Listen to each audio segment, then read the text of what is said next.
জয় জগন্নাথ।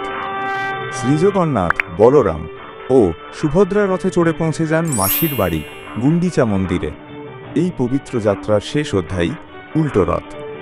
গুন্ডিচা মন্দির, যেটিকে বলা হয় ভগবানের মাতুলালয়। ভক্তরা বিশ্বাস করেন এখানে ভগবান কৃষ্ণ নিজের প্রিয় বৃন্দাবন লীলায় ফিরে যান। ভক্তদের সঙ্গে এই সময় তার সম্পর্ক হয় আরও গভীর।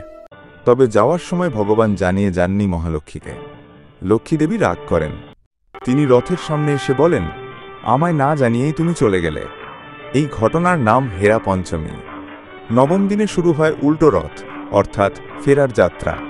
যেমন কৃষ্ণ বৃন্দাবন থেকে ফিরে গিয়েছিলেন মথুরায়, তেমনি এই যাত্রা জীবনের ঘুরে দাঁড়ানো, ফিরে আসার প্রতীক। কিন্তু যখন শ্রীমন্দিরের দরজায় পৌঁছালেন জগন্নাথ, দেখলেন দরজা বন্ধ।